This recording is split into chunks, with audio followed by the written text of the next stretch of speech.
there was one age group that could do something, it would probably be like college students. Like the college students that do things, like a group just like us. Like we didn't help with any global issues, but like we went to Tennessee and built the Cumberland trails, and we noticed like everyone was saying after we built the trails like how much like such a small group can get done when you work together.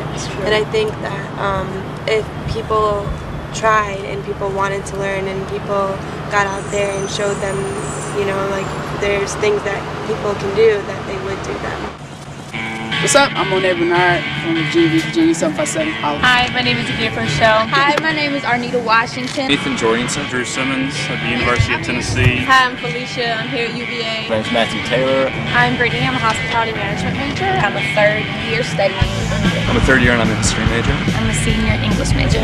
I'm an undecided major. Third year biology major. Sophomore economics major. I'm a freshman at UT and I'm a social worker. I study in sports medicine. What's up, Bill? I would say international development is a big issue, and I think America's reputation as a superpower really rests on how it's regarded by the poorest citizens of the world.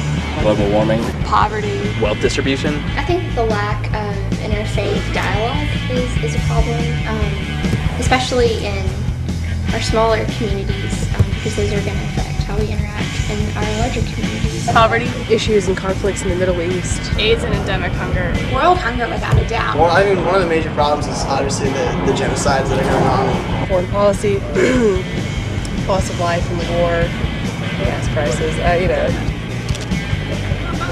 What do you think is the biggest barrier that stops students from either being interested in learning more about world affairs or wanting to learn more about affairs or being able to engage in world affairs?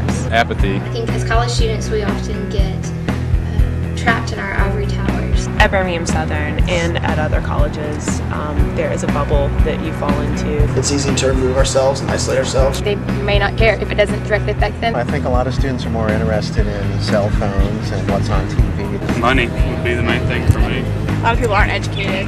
Most of the problems, which is a lot of different problems in itself that people don't know what's going on. It's easier just to tune out, you know, go to the beach or something. Selfishness of my time. I'm too self-centered. I think I'd rather just stay and do what I want to do, what serves me best. I think a lot of people have higher priorities maybe. Like I'm not saying Frisbee is more important than that, but that's what I spend more of my time doing. Obligations that I have when we get breaks, hang out with our friends. A lot of people just pass it by, but they don't understand it.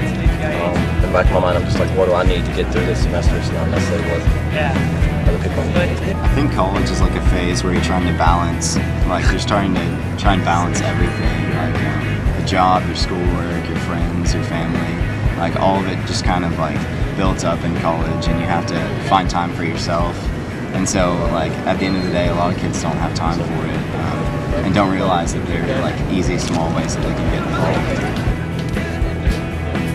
What do you think are students' greatest assets for helping? So how do you think that you can get students engaged? Knowing what policies and knowing what kind of decisions are affecting the community and affecting the politics of it all. And I think that's one way that we can definitely pretty much change some things. You have to make it personal. You have to make people personally invested in an issue in order for them to care about it. Having something tangibly written out, like this is exactly how you can help. Possibly make it a scholarship requirement. Semester abroad and the alternative spring breaks. I think that if you have more media people, If you have music, or if you have prizes, if you have food. Part of it, I mean, obviously is effort and being self-motivated for any of these things. I think UCF could do better about educating the students there about different global issues. I find that I just try to do little things. I think change has to come from within. So I think one thing that we can do, and I think that we are doing as a campus and as students that are graduating from here, is going out into the community and trying to help those that are not as fortunate to receive such an education. You just have to empower people and educate them about the issues so that they understand that it is a personal issue. It's not just a global community issue. So. I think the youth is kind of a tricky sector, because you have things like MTV and then just like a lot of stereotypes about the youth, and some older generations might not understand that, you know, some of us have good heads on our shoulders and we can think for ourselves and we can change the world. You know, our generation